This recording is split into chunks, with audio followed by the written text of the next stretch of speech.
Alright, welcome to the character selection screen. So when you first start the game, you're going to have a server selection, which I'm taking you to right now. This basically, here's the Europe, North America. I'm in North America, so obviously I'm going to pick North America. This basically is where your character is at. This server, there's many servers with many different people on it, but this is your particular server. How many characters you have. PvE, that is one thing I did not go over. PvE is player versus environment. The different types of servers are player versus environment is, let's say you saw, just in the open world, you saw, let's say you were Imperial, you saw a Republican in the open world. If it's PvE, you cannot attack that player unless you and the player agree to attack each other. You both have to turn on what your PvP. I didn't go over how to do that, but basically this is just you get to choose whether or not you're attacked in the open world. A PvP server means that you don't get a choice. If a Republican sees you running around doing your quests, then they're gonna attack you, and that can be very fun for some people. All of a sudden, being attacked by another player and the sudden, thrill of it. But I am on a PvE server right now. It makes things a little less hectic. So let's go ahead and do create a character. Let's do, how about we'll be Republican this time. So when you first open up, you're going to see that there is the Jedi Knight, the Jedi Counselor, the Smuggler, and the Trooper. Now the top abilities kind of give you an idea of what each one does, a very brief idea. Up here you can look at the different equipment they use, their abilities, so you can kind of get a feel for what, are you going to be using lightning? Are you going to be pushing things through the air? Are you going to be using your lightsaber? What exactly are you going to be using? Your advanced class is what I was showing you with the talent tree, how there was 3 different talents you could spec into.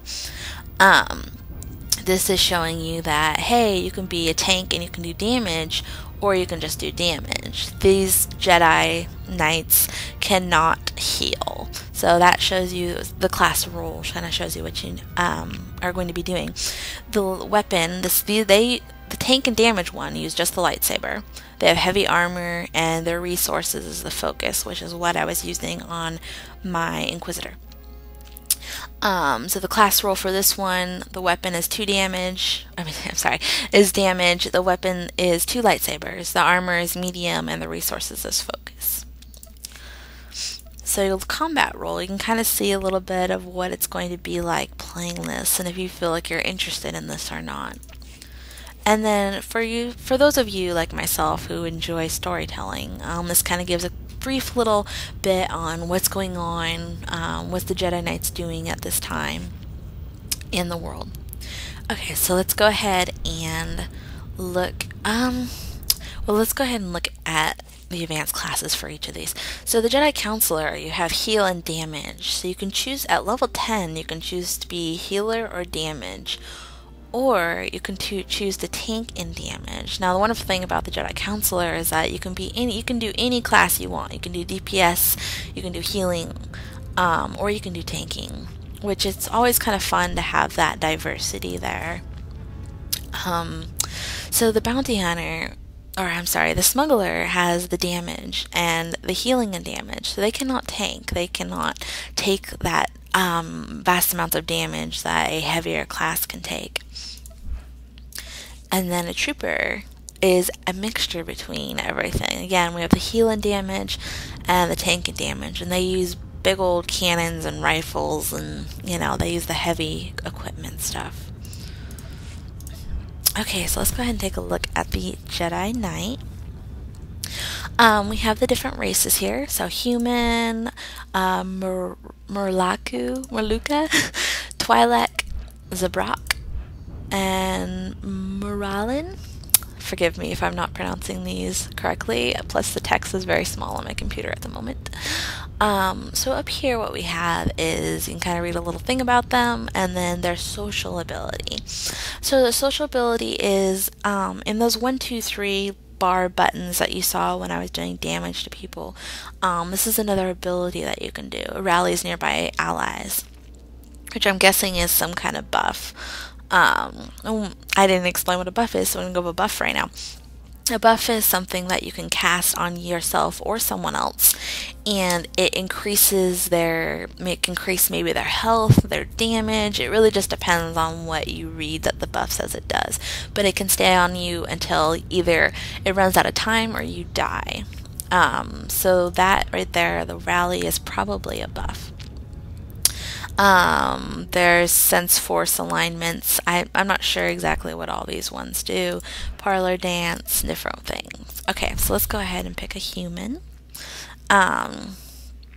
Let's go ahead, we'll pick a Jedi's male. limits must always be put to the test. So basically, we have the different things up here. We have body type. You can be thin and short. You can be taller. You can be a little bulkier looking or even a little more bulky looking. Now let's say I liked his body type. So what we could do right here is his little lock ability. And let's say I want to change everything else except for his height and body type. You can hit random and it'll start randomly generating different faces, hairdos, different things, but it'll lock that body type. So I'm going to go ahead and unlock that. If you don't lock that, obviously, as you can see, it'll completely change what your character looks like. Let's go ahead. We have the different faces here, different scars that you can do, different complexions, what you want him to look like, eye color, different beards, hair color, skin color, and then basically after you're finished making your character, you just give them a name, whatever, or if you don't feel like thinking of a name, you can always hit the randomize button and that'll give you a randomly generated name. So that is how that one works. Let's go ahead and back out of this real quick.